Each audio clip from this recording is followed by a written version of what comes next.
téléspectateur yu ITV di leen nuyu di leen ziar am mbégte dellu si fii tey jii ñu am mbégte dalal Ahmed Dieye nekk contrôleur des impôts et des domaines juriste fiscaliste naka noonu Ahmed Dieye moom mooy maire de la commune de Touba Toul lu ñu fas yéene waxtaanee tey mu jëm ci wàllum tabaski wi ndax lu si des daanaka matatul weer yu des ay fan yu néew la. moo tax tey ñoom waa Touba Toul dañu toxal seen daral lan moo tax ñu toxal boobule daral mu jege autoroute à péage bi lan leen si jublu lan mooy mbëwet bi loolu yëpp Ahmed Dieye dina ko yaatal ci bile émission maa lay dala jàmm ci plateau Kennu Askan Wi fii si ITV Ahmed Dieye. maa ngi lay fay El Hadj Malick di la ziar bu baax di nuyu téléspectateur ITV yëpp.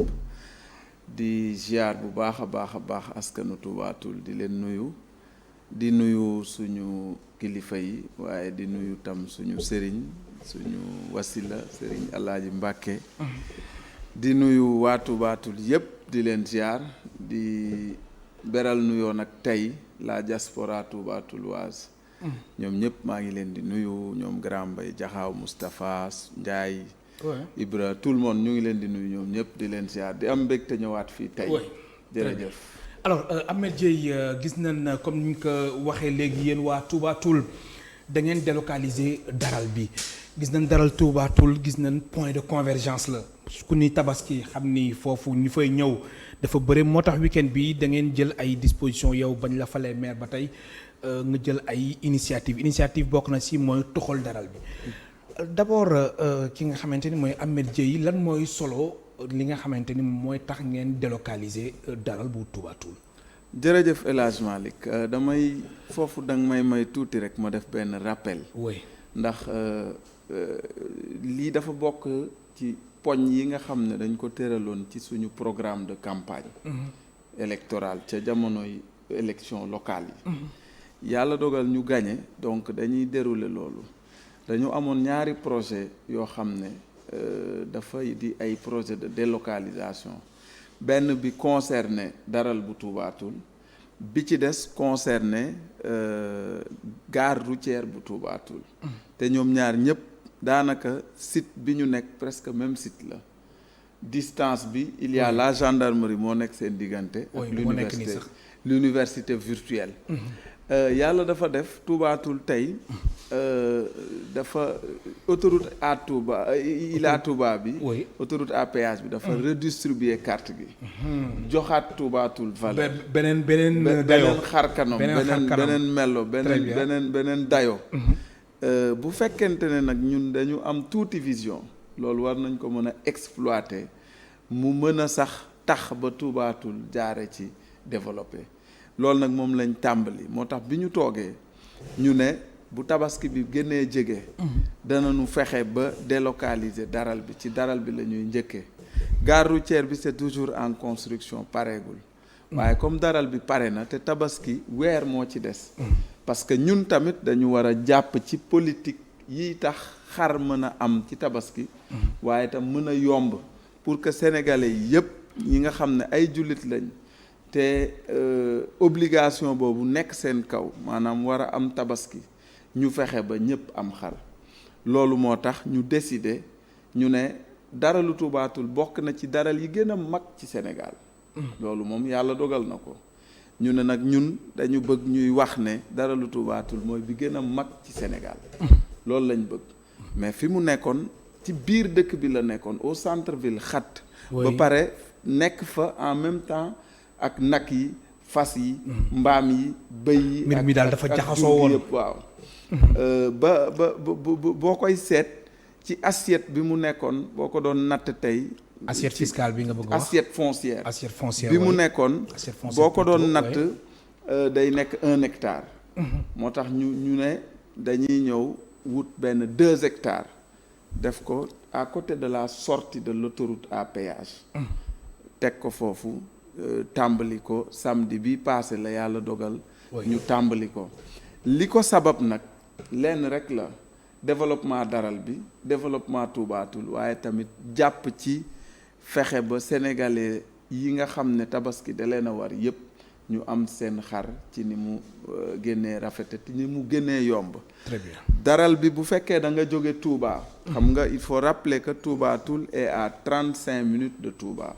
Si vous prenez l'autoroute Ila Touba bien sûr. Touba Toul est à 45 minutes voire 50 minutes de Dakar si vous prenez l'autoroute Ila Touba. Donc Touba Toul est à 10 minutes de Tivaouane. Peut-être 45 minutes ou 50 minutes de Louga donc dafa nekk benn carrefour boo xam ne tey bu ñu fexee ba daral boobu nekk daral bu international bu mag a mag une bonne partie du pays mën nañ fa approvisionner wu en mouton mën nañ fa jëndee seen xar loolu moo waral ñu toxal daral bi. Très bien alors su weesoo li nga xamante ni moom mooy accessibilité bi gis nga nee nga sànq fi nga xamante ni mooy daral bi fi mu nekkoon dafa xat foofu nag yeeg yooyu dañ fay divaguer mbaam yeeg jaxas mélange. Alors daral bu bees bi du am lu ni mel ci wàllum innovation lan la. wàllum innovation mooy que ni dañu jël xar yi képp yóbbu leen ci wetu autoroute bi comme on le dit. ay xar rek ñoo fay nekk xar yi képp ñoo fa nekk. est-ce que doo leen dem ba si biir après affaire yi. non am yeneen xam nga rek Sénégal la demande est déjà sur la table. Parce que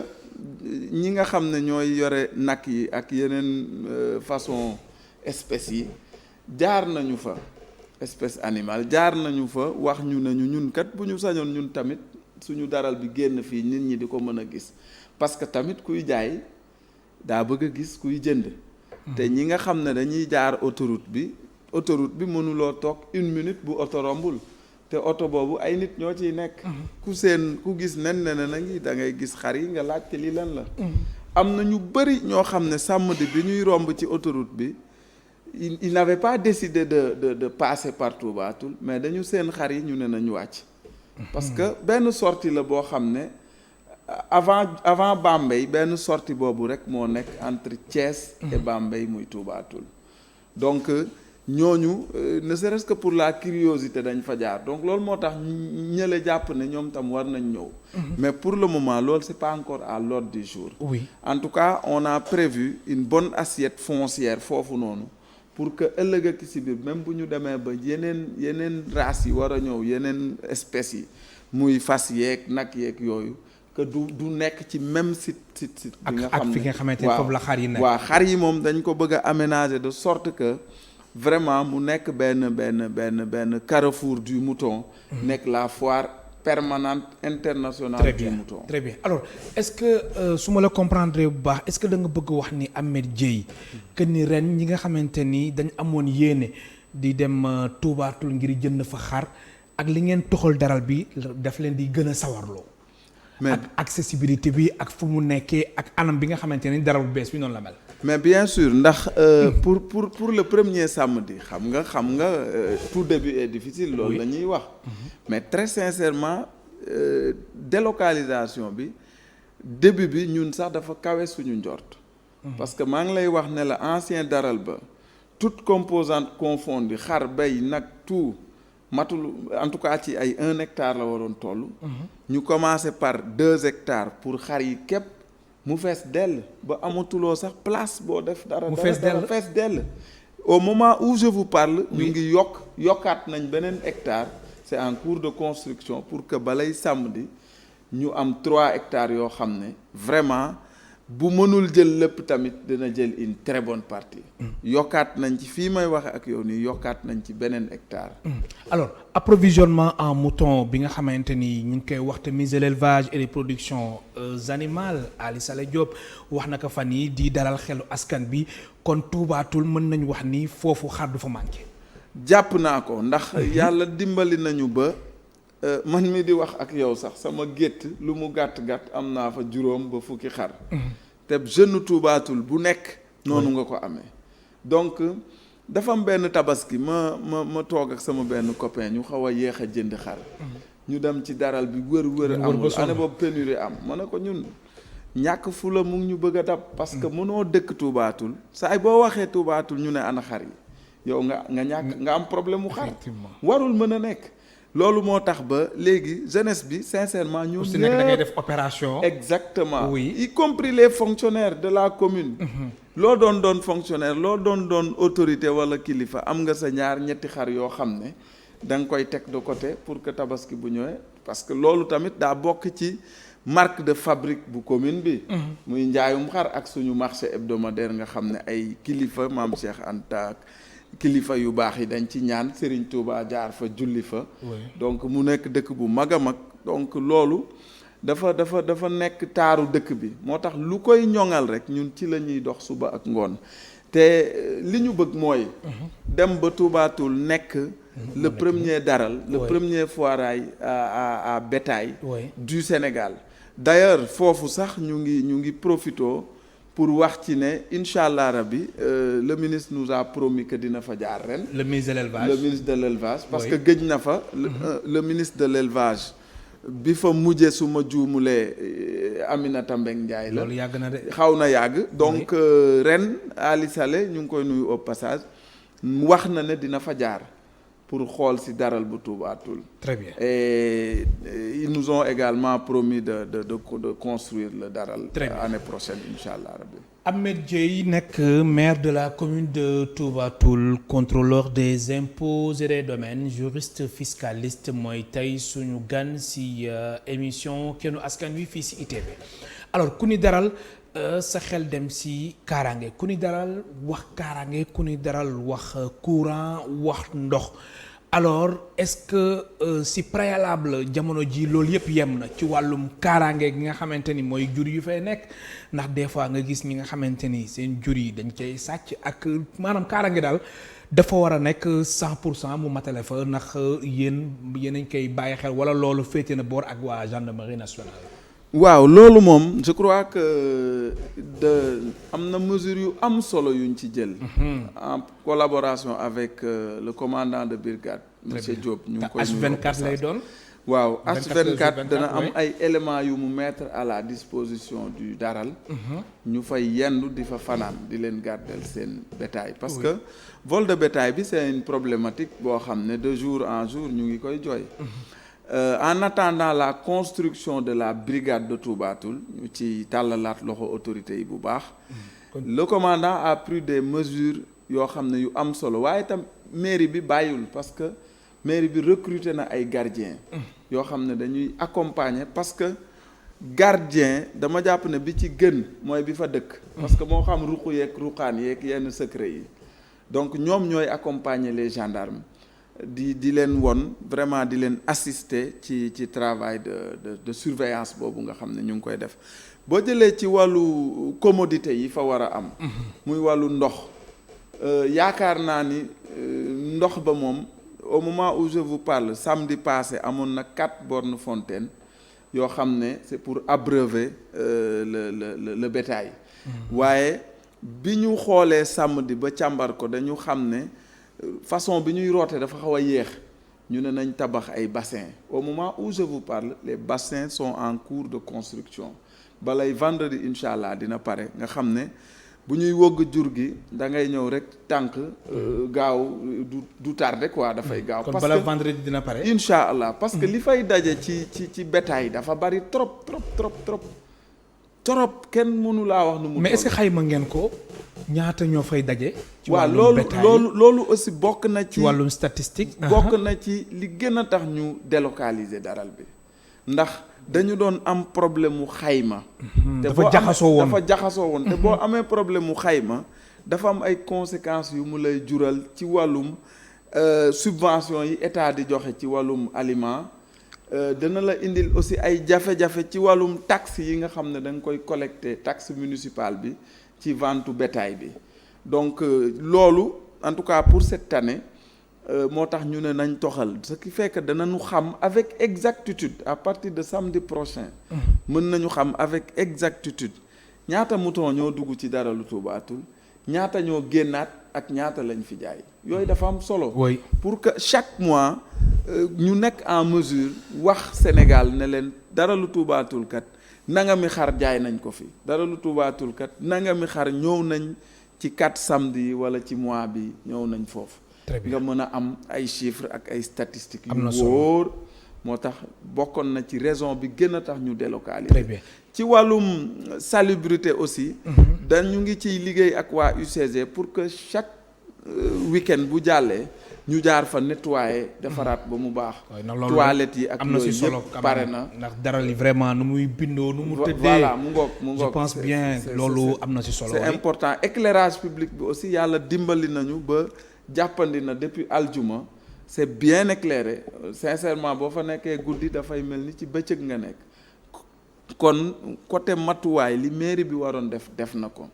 maintenant nag dañuy fexe ba offre bi mën a satisfaire la demande parce que ñu ngi woo Sénégal yépp pour que ñu ñëw jënd si fa xar waaye nag danañu fexe ñun waa Touba Toul ba ku ñëw xar bi nga bëgg mu tolloo ak sa bourse. loolu tamit am na solo alors ngeen di woo sénégalais yépp ñu ñëw jënd si xar ca Touba Toul Ahmed Dieye alors ci wàllum koom. xar yi nga xamante ni ak toxal bi nga xamante ni moom ngeen toxal daral bi Ahmed Dieye lan moo si mën a am njeexital ci wàllum impact sur le plan de l'économie ba nga xamante ni commune bu Touba Toul mën na ko gagner. waaw impact économique bi moom je crois que ren rek mën nañ cette année mën nañ ko commencer gis mais du doon directement ci wàllum taxe municipale parce que lu tax bi ñu jëlee dogalu toxal ko dañ jël ay mesures d'accompagnement ñu ne on va lever toutes les taxes municipales yu ñu fay laaj pour accompagner un peu la mairie a renoncé à toutes les taxes municipales ne serait-ce que pour la période bi ñu fay dem ba après tabaski fekk si aussi le décret du président de la République bi nga xam ne moom aussi dafay exonérer wàllum taxe yi ci xar yi ba tabaski jàll donc mu nekk ay mesures yu am solo beneen bi nga xam ne ni jàpp nañ ne dina créer de la valeur mooy tey le long de la clôture am na ay places yoo xam ne nit ñi ñu ngi ñëw di ñu ko laaj pour ñu jox leen ko pour ñu installer fa ay commerce donc loolu dafay dundal bu baax a baax recette kon wàllum commerce dana fa am bu baax a baax te boobu recette commune bi moo si gis boppam ci lay dugg absolument ci lay dugg sans compter également place mbaar yi nga xam ne dafa nekk ci biir nga xam ne bi ñu koy joxe sax doyul xëy na ak yokk 1 hectare bi ñu ciy yokk dina am yeneen place yu yokku donc ñi nga xam ne dañ leen ko jox ils vont payer une caution symbolique boo xam ne on est en train de discuter sur le montant xam nga kaw ga nag yenn montant yu cher yi duñ ko mën fay mais une caution symbolique boo xam ne dana tax ñu réglementé paccaxoo bi aussi bañ a am commune bi aussi gis ci boppam ndax xaalis moo fa yóbbu courant ndox bi ñu fa yóbbu aussi c'est beaucoup d'argent clôture bi ça nous a coûté beaucoup de millions donc loolu yëpp dafa am aussi fu ñu ko war a puiser pour mën ko fay ku nekk gis ci boppam mais kenn bañ ci gaañu waaye nag bu fekkee am na lu ñuy renoncer wala lu ñuy ñàkk pour le moment commune bi moo ciy ñàkkagum mais ci wàllum recette indirecte loo xam ne koom la buy dugg ci dëkk bi mais du dem ci commune bi les conducteurs de moto Jakarta man j'en ai discuté avec des gens le samedi ci guddi ñu xamal ma ne ñoom chiffre d'affaires yi ñu doon def à l'accoutumée dañ ko doubler am na ñooñ ne nañ dañ ko tripler dawalkatu charrette yi également même chose ils ont dit la même chose parce que entre daral bi ak centre ville bi dafa xaw a nekk benn distance donc du coup yow boo jëlee sa xar da ngay jël benn charrette nga teg ko ci yóbbu ci daral bi charretier boobu noonu Touba Toul la dëkk donc li nga koy fay ci moom lay dugaat donc indirectement dafay créer des emplois intermédiaires. am na solo créer de la valeur. alors mu créer de la valeur. naka noonu créer des emplois intermédiaires. nu nga ko waxee mais wàllum infrastructure yi nga xamante ni moom moo soxal wàllum tali bi xal noonu dol bi loolu yéen a ngi si. est-ce que tamit loolu yéen a ngi koy bàyyi xel bu baax a baax su ko defee tali yi su mu yemmee bu baax. accès bi nga xamante ni askan bi dañ koy bëgg accessibilité bi ngir mën a dem ca Touba Toul mën a yomb. waaw loolu vraiment xalaat nañ ci démb tey soog a ñëw d'ailleurs on a reçu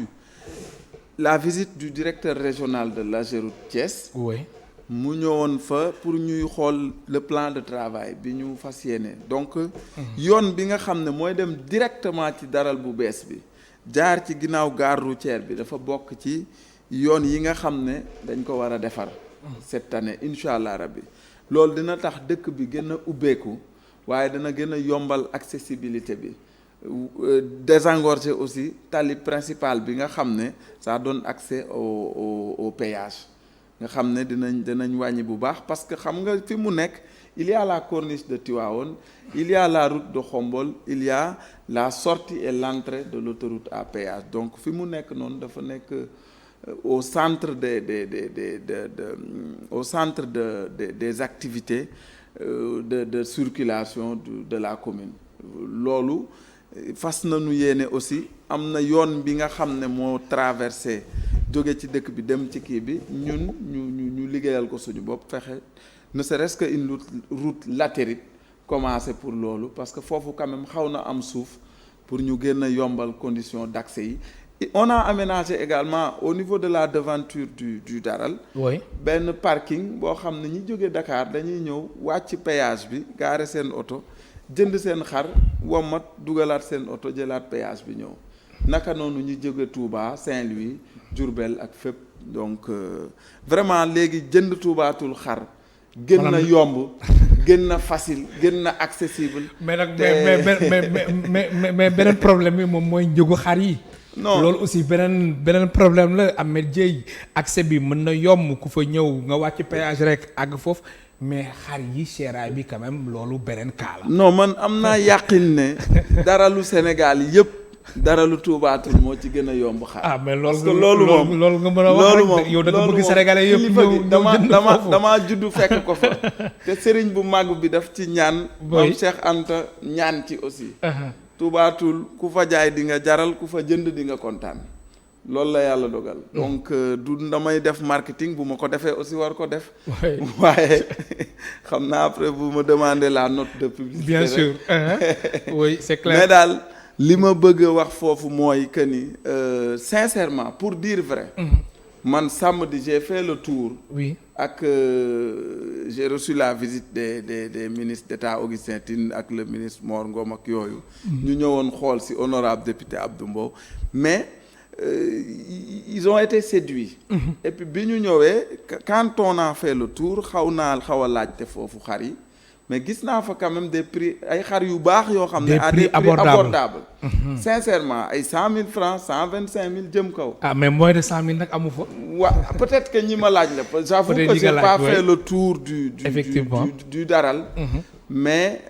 xam naa ne ñoo jot a laaj quoi. du fa ñàkk laaj naa quelque rek 3-4 personnes donc xam nga sur des milliers de personnes 3-4 ça ne saurait constituer un échantillonnage.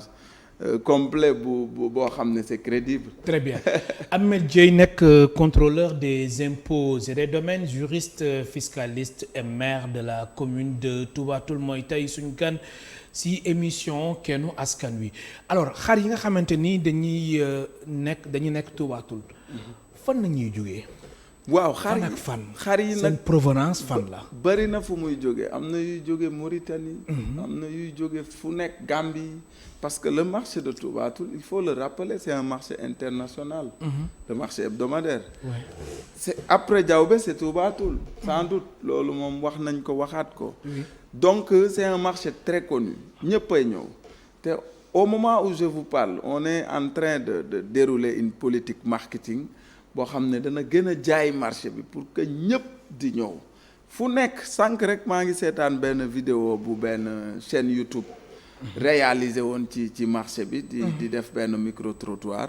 mais da ngay dégg nit ñi fi ñu jógee ay Pekes fu ne la ñuy jógee ci Sénégal yëpp ay xar ba fees ci car rapide wala ay camion et tout loolu moo tax sax un des nouveautés du marché du Daral mooy l'ancien Daral amul woon quai d'embarquement et de débarquement boo xam ne mën nga ci yéegal xar yi waaye mën nga ciy wàcce en toute sécurité benn du damm loolu bi ñu demee waxtaani ak éleveurs yi parce que avant ñuy jël benn décision on s'est concerté avec toutes les parties prenantes mu nekk un long processus waxtaanaat communiquer jël toutes les dispositions avant ñuy procéder à la délocalisation effective. alors ñi nga xamante ni ñoom ñoo fay ñëw ngir jaay foofu seen xar ci wàllum organisation mbir mi nan la tëddee. waaw bëgg ñëw ngir jaay fa xar. non emplacement beeg nekkin beeg yooyu. il faut dire que ñu ngi ci xalaatum organisation mais pour le moment xam nga marché hebdomadaire yi moom da ngay ñëw dugg jaay. Cette année, comme on a décidé de lever toutes les taxes municipales, donc loolu amu fa da ngay ñëw bu fekkente ne am nga place nga dugg jaay tranquillement pour cette année mais à partir de l'année prochaine dès après sax la tabaski incha allah danañu ko organiser nga xam ne nag vraiment dina am pàccaxoo du am pàccaxoo et puis danañ mën a am suñu ay statistiques normales vraiment ministère bi aussi gën ñu jàppale parce que bi may ñëw éleveurs yi woo nañ ma di ma yóbbante waaw seen ay doléances ci comme lan la yóbbante parce que quota bi ñuy am ci aliment bi dafa tuuti 30 tonnes pour un marché de la trempe de Toubatoul tuuti na trop ñu ngi ñaan état ñu yokkal ñu ko au minimum ngir xar yi waaw dund gi dafa tuuti trop 30 tonnes loolu boo ko doon séddale Toubatoul jàpp naa ne kenn du am sax benn mën naa ne bu ñu ko tegee ci yoon dëgg-dëgg am na ñooñ du ñu am sax 2 kilos donc au minimum jàpp naa ne Toubatoul war na mën a am 100 tonnes. 100 tonnes 100 tonnes au minimum bu tuutee ba tuuti man loolu laa jàpp beneen bi ci topp aussi mooy état dimbali ñu parce que bu ma nee ñu man dama jàpp ne avant d'être maire avant d'être juriste fiscaliste éleveur là aussi parce que la loi nous permet en tant que fonctionnaire de faire en parallèle des activités agricoles agricoles au sens large état nañu jàppale ci prix wu aliment de bétail bi dafa cher te li koy flambé du dara lu dul quotataires yi parfois parce que man il m'est revenu que prix en gros bi li ñu koy génnee mu ngi ci 8500 voire 9000 aujourd'hui le sac est à 15000 francs dafa bëri pour les paysans xam nga ne bourse bi demewul noonu donc loolu moom vraiment ñu ngi mais léegi ak contexte mondial bi est-ce que mbir mi sa gis-gis dina mën a wàññeeku waaw mais man jàpp naa ne quand même bu ñu waxtaanee quotataires yi oui comme le truc c'est pas à la source li ñu koy génnee 8500 la quand même boo tegee marge bi lu mu bari quand même warul mën a dépasser 3000 donc jàpp naa ni war nañ ko mën a wàcce quand même bon awma nag toutes les informations oui. Amuma aussi en tout cas tous les renseignements pour pouvoir dire que lii la war a jar mais jàpp naa ne benn sàkku élément quand même 15000 francs c'est trop saaku ceeb sax à la limite daf ko jege mais quand même loolu donc dëkk bi dafa metti ne lépp cher donc quotataires yi vraiment war nañ ñu ci jàppale état bi aussi jàppale ñu ci bu baax parce que loolu aussi dafay contribuer bu baax ci njëgu xar yi maanaam daf ci signifiant parce que maanaam su aliment bi chéré xar bi tamit mën na cher oui man dama yore quelques moutons mais chaque une semaine wala 2 semaines maire bi woo ma poñe ma ne ma envoyé repasse bi jeex na affaire yooyu noonu te dafa xaw a cher quand même donc sëgam ñun ñoo koy yëg ak ñeneen waxuma la nag le bas peuple les paysans très bien alors sànq ñu woon ci benn point bu am solo tamit muy wàllum kaaraange nga ni gendarmerie dalal na seen xel mais man lu ma ci jaaxal mooy Toubatoul am comme ni nga ko waxee sànq amul brigade alors gendarmerie nationale yan disposition la jël yan dispositif la mettre en place ngir tamit fexe ba sàmm kaaraange ñi nga xamante ni moom mooy daral bu Toubatoul ñi fay ñëw ak ñi fa nekk. xam nga la brigade de gendarmerie dafa am benn bu nekk Xombol am bu nekk Ngoundiane am bu nekk Thiénaba. donc en attendant la brigade de Toubatoul ñu ngi koy rappeler waat autorité mais ba kañ. waaw brigade Toubatoul ñu ngi vraiment. Toubatoul décollage bi nga xamante ni ci la nekk. non waxuma décollage bi sax mais dëkk yooyu ma lim yëpp Toubatoul moo leen ëpp population. ba pare ñoom ñu am seen brigade yéen amagoo leen. donc loolu paradoxe la waaw ci wàllum sécurité jàpp naa ne jot na sëkk bon am na benn chantier bu fa nekk en construction.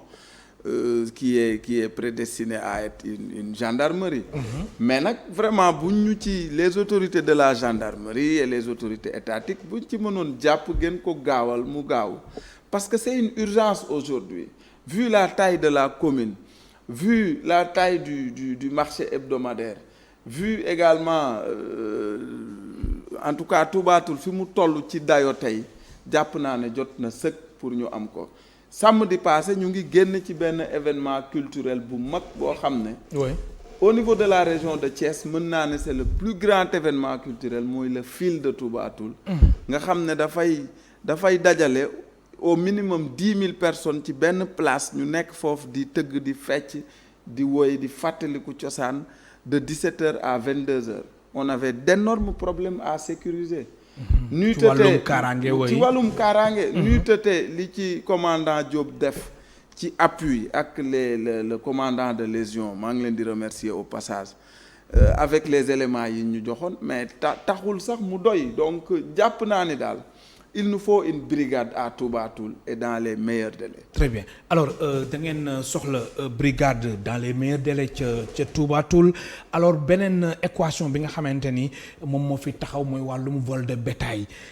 brigade amagu fa naam sax fekkee ni gendarmerie nationale dina ñëw ngir aar leen fa est-ce que seen xel tamit dal na à 100% si jëm ci wàllum vol de bétail bi nga xamante ni dañ koy nemmeeku ci yenn bërëb yeeg yenn daral yi. waaw côté boobu moom sincèrement parce que on a quand même fait mieux. parce que éléments yi ñu am ñu fay fanaan di fa yendu sincèrement doonuñu woon ko am c'est vrai que doon na am ay cas de vol de bétail bari na fa c'est fréquent. oui. mais nag gendarmerie mu ngi ciy taxaw kemtulaay kàttanam ba vraiment daal ñu ngi ci jàpp ba instant bi ni xaw na tane y a beaucoup de cas de cambriolage aussi de cantine yoo xamante ne vraiment dañ ko fay nemmeeku la mairie sax était obligée de recruter des gardiens yoo xam ne dañuy jouer le rôle d'alerte nga xam ne étant donné que gendarme yi duñ fa fanaan c'est vrai que parfois ñu organiser ay patrouilles ak yooyu ñëw ci dëkk bi mais ñoom bu ñu gisee lu suspect rek xeexloo wuñ leen xulooloo wuñ leen ils appellent la gendarmerie ñoom ñooy fanaan foofu. ñu woote 1 2 3. voilà ñu woote ils sont pris en charge par la mairie. c'est vrai que c'était difficile mais nag amuñu pexe en attendant la gendarmerie mesure yooyu la ñuy jël ba dallande lagum xelu kii bi mais tamit éclairage public. c'est un moyen de lutte contre ce fléau là. oui moo tax ba mairie bi aussi dafay góorgóorlu bu baax ci éclairage public bi mais tamit ñuy ñaan askan bi dañ ko doon wax ñu ne kenn ku nekk na génne sa buntu kër benn lampe bu ko ñëpp defee rek éclairage day gën a day la ville la commune sera beaucoup plus éclairée. buñ koy wax nag dëkk yi am courant moo tax c'est vrai que am na beaucoup de ay dëkk yu amul courant. yu fa des ba tey naam sax am na ay efforts yu ci président de la république def ci fan yu néew jàppale ñu ci bu baax a baax ci l'électrification est en cours te ñu ngi njort ne incha allah rabi balaa tabaski dina pare. mais toujours lépp en cours l'électrification en cours brigade bi aussi bi ngeen di xaaral ni en cours kon dañuy wane ni mais Touba Toul lépp c'est en cours. maanaam li ngeen di xaar dafa bari. waaw chantier yi dafa bari. non chantier yi moom macha allah bari na. te incha allah dañuy ñaan yépp yegg. courant bi moom jàpp nañ ne parce que sori na lool incha allah. sori na maa ngi jokkoo ak directeur u PUDC fan yële rek. joxaat na ma assurance que ni incha allahu rabi balaa tabaski dina tàkk donc loolu moom day nekk lu féete. bien que nag dina des yeneen village un peu plus de 30 villages yu des à électrifier parce que Touba Toul nag c'est une grande commune. mais 30 villages yi nga xamante ni amuñu courant. oui mais bien sûr. c'est 96 villages mais loolu dafa doy waar ak fii jamono toll ci atum 2022. oui loolu moom vraiment dafa nekk doléance. mais loolu retard la mais bien évidemment mais nag vraiment ñu ngi ci def ay jéego yu bari pour. résorber quand même ce gap là parce que wax naa la ko sànq. bi ñu demee ci kilifa gi. vraiment jàpp na ci ba ñu may ñu une vingtaine de villages à électrifier fii may waxee ak yow takk nañ fil yi ak yëpp pare nañ MT bi mooy moyenne tension instant bi ñu ngi ci BT bi mooy basse tension bi loolu moo ci des rek et après mu des mise en service te loolu ça ne dure pas un jour ou 2 jours maximum. très bien. Ahmed Dieye mooy tey suñ gan ci émission Kenu Askan Wi lu ñu desee ci ay simili bëriwul mu nekk contrôleur des impôts et des domaines juriste fiscaliste naka noonu Ahmed Dieye mooy maire de la commune de Touba Toul. alors Ahmed li ñu desee ci ay simili comme ni ma ko waxee léegi bëriwul gis nañ Touba Toul fu mu situé yow chantier yi bëri na su weesoo li nga xamante ni moom moo di innovation de taille innovation majeure bi am mooy délocalisation daral bi mu nekk léegi ci xar kanam bu mucc ayib ci daar lan mooy li nga xamante ni moom moo di chantier bi nga xamante ni su weesoo daral bi loolu moom moo nekk ci kanamu waa Touba Toul.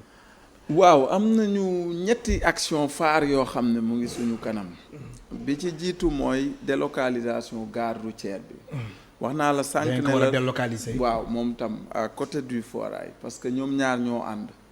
d'ailleurs samedi passé gare routière bi dañ ko xawoon xaaj sax en deux